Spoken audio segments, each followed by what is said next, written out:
Oke, assalamualaikum warahmatullahi wabarakatuh. Perkenalkan, saya Azhar dari kru CCAL. Jadi kali ini saya akan membagi sedikit cerita pada kalian semua, Sobat Astral. Cerita saya ini tentang pengalaman dari kakak kelas saya. Jadi pada awalnya gini, saya itu kuliah di salah satu universitas di Jogja. Nah, di universitas tersebut saya tuh bergabung dalam suatu organisasi pecinta alam, di mana ini sedikit cerita pengalaman saya. Jadi pada waktu saya melakukan diksar, saya melakukan diksar gunung hutan di Gunung Lawu, lebih tepatnya di dekat Gunung Lawu, yaitu di Bukit Mongkrang namanya. Mungkin lebih akrab disebut Jobo Larangan. Nah, di situ saya waktu pertama kali mendengar kalau tempat diksar saya itu di situ, saya merasa wow, kaget, karena dari namanya aja, nggak dari tempatnya dulu aja, Lawu adalah gunung yang bagi saya ini paling angker dan paling misterius ya, karena kakak saya juga berkata demikian, karena dia ini adalah seorang indigo yang bisa merasakan dan kerap mengalami hal-hal astral di sana. Jadi singkat cerita, saya udah sampai di Bukit Mongkrang. Ini tentang pengalaman saya dulu, ntar saya akan menceritakan dari kakak kelas saya, kakak tingkat ya kalau di universitas. Mungkin sekilas gunungnya itu nampak biasa saja, biasa sih dari kejauhan, ya seperti bukit-bukit yang ada pada umumnya. Waktu itu saya nyampe di sana itu kurang lebih pukul 9 malam. Habis itu saya jalan dari jalan raya menuju bukit itu sekitar setengah jam sebelum menaikinya. Nah, sebelum saya menaikinya itu kami ya adalah beberapa pekerjaan, beberapa agenda yang sebelum untuk memulai diksar tersebut. Setengah jam kemudian, saya dan kelompok saya ini dibagi menjadi 4 kelompok ya, ada 10 orang. Saya menjadi kelompok yang dimana kelompok saya itu menjadi kelompok yang ditempatkan di tempat yang terjauh dari yang lain. Misalnya ada 3 kelompok nih, yang ada A, B, C misalnya. Aku yang C, yang A ini titik paling dekat, terus yang B itu tengah-tengah, yang C itu paling jauh.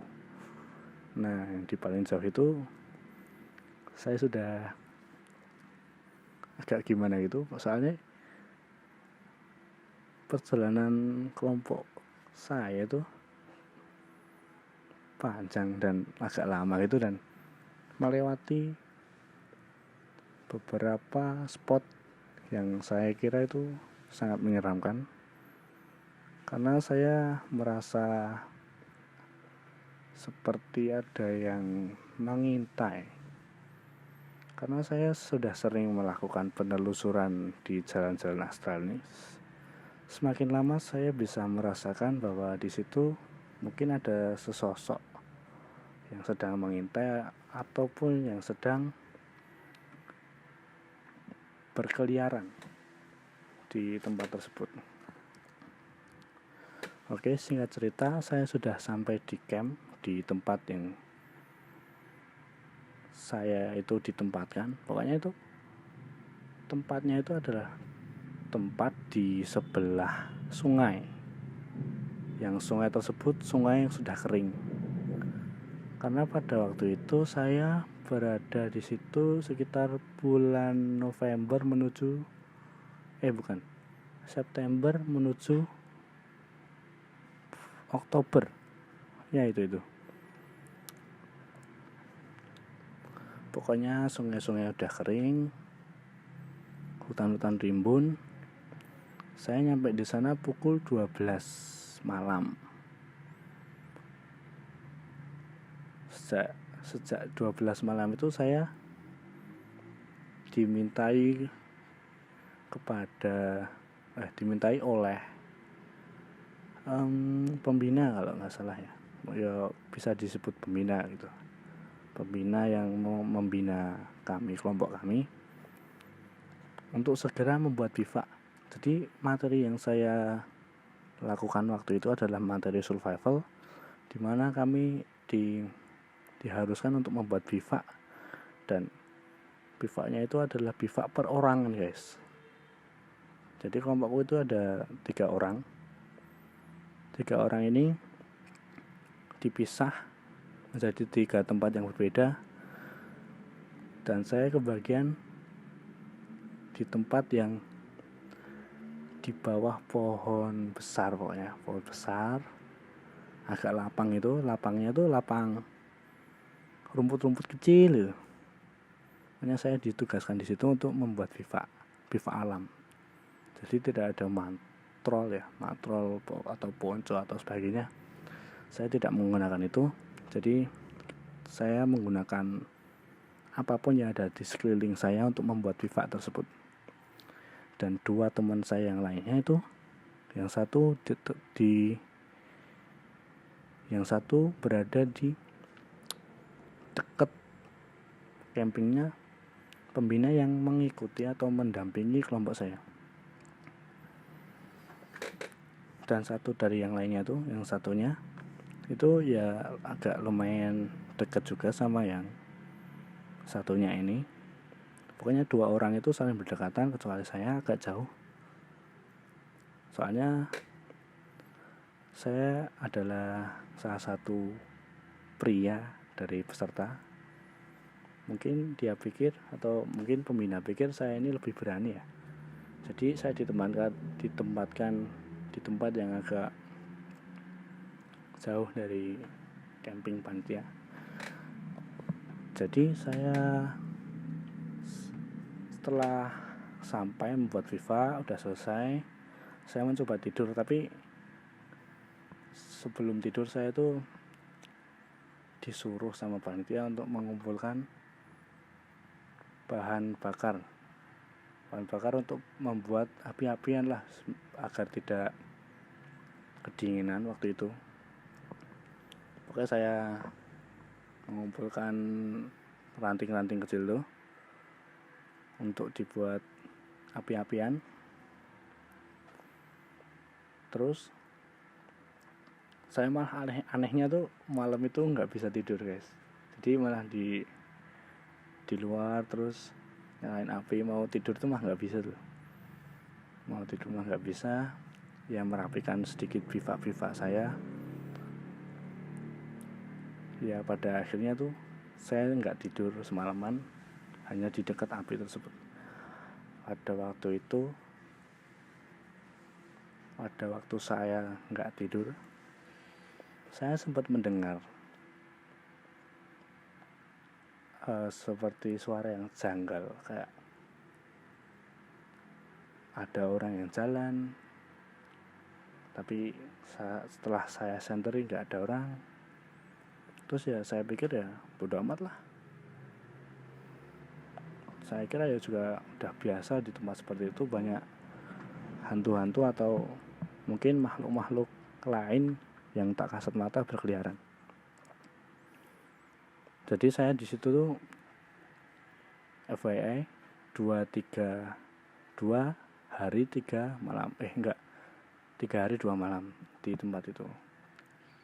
Pokoknya malam pertama tuh sedikit tentrem aja. Pokoknya tiap malam tuh saya nggak bisa tidur tuh ya. Malam pertama aman lah, cuman mendengarkan sedikit dari suara-suara yang saya kira itu janggal. Kemudian malam kedua saya juga nggak bisa tidur lagi. Ini malam terakhir juga saya bermukim atau bertempat di situ. Nah, pada malam terakhir ini saya agak takut sih, sangat takut sih sebenarnya, karena pada malam itu kan sungainya itu kering, tapi saya mendengar suara aliran air yang cukup deras yang ada di samping camp saya, sekitar jaraknya tuh 20 meteran. Nah, terus saya tuh kayak, apa sih ini anjir, katanya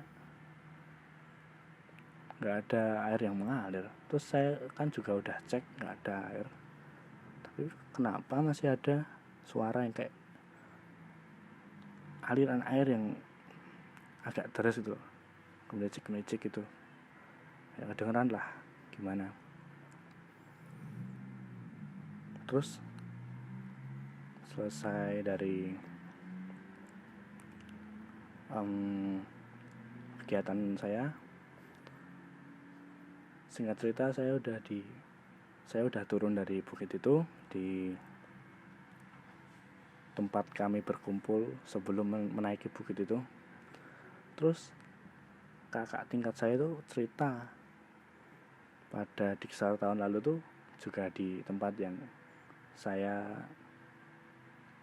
tempati itu loh, di camp punya ayah saya gitu loh. Nah, pada waktu itu tuh kakak tingkat saya tuh nggak sedikit sih, ini kelewatan sih, diganggu oleh makhluk astral, guys. Jadi ceritanya gini, kan ada 2 orang yang mengikuti kegiatan itu. Nah, orang-orang tersebut tuh disuruh juga untuk membuat bivak perorangan, dan orang-orang tersebut itu dipencar dan tidak boleh berdekatan membuat campnya.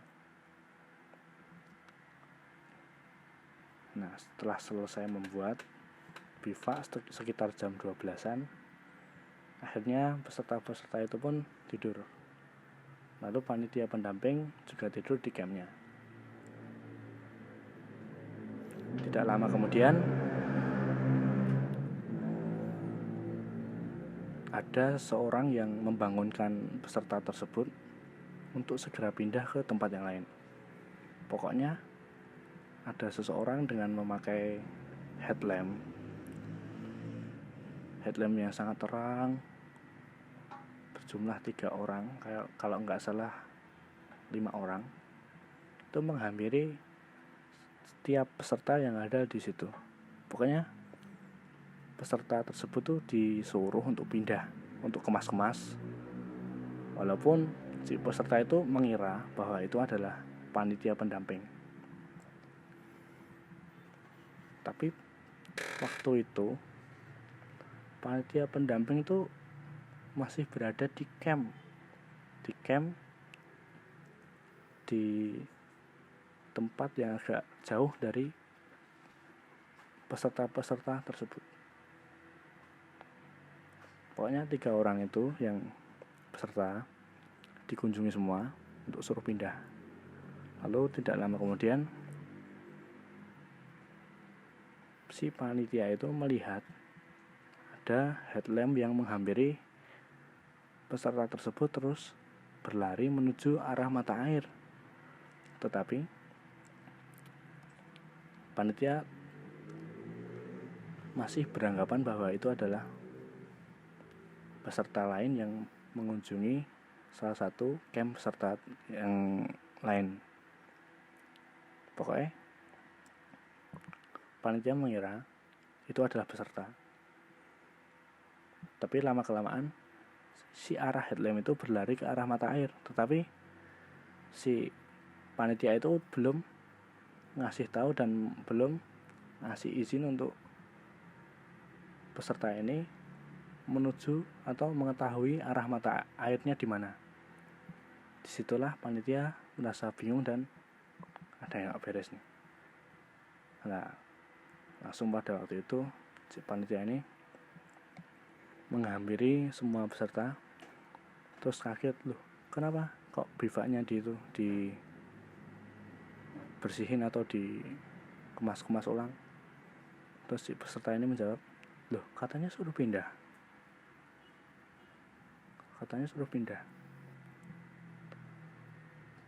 Terus panitia mengiyakan dengan alasan untuk agar peserta itu tidak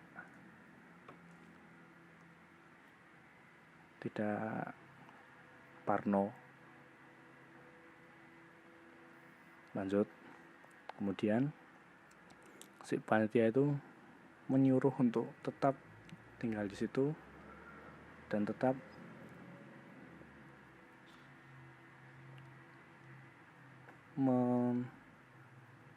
mengarahkan peserta untuk membuat bivaknya lagi dan menghimbau untuk tetap tidur di bivak tersebut. Lalu panitia kembali ke camp. Kemudian semuanya tidur.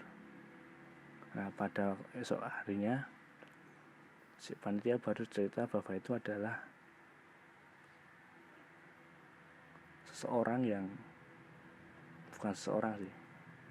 adalah makhluk yang mengganggu peserta itu. Saya yang mendengar cerita dari kakak tingkat saya langsung what the fuck, kaget bro. Men, itu tempatnya yang saya tinggali, yang saya tempati waktu camp survival, dan wow, di tempat saya terjadi hal-hal yang saya kira ini sudah melampaui batas, men.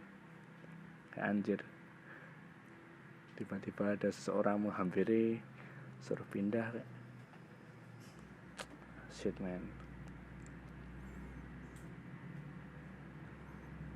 Habis itu ya saya setelah mendengar cerita dari kakak tingkat saya, ya udahlah, mungkin kejadian tersebut bisa menjadi pelajaran buat panitia-panitia yang akan datang untuk selalu mengawasi yang peserta yang menjadi ampuannya, serta meningkatkan kewaspadaan dan keamanan bagi peserta. Mungkin itu saja cerita dari saya.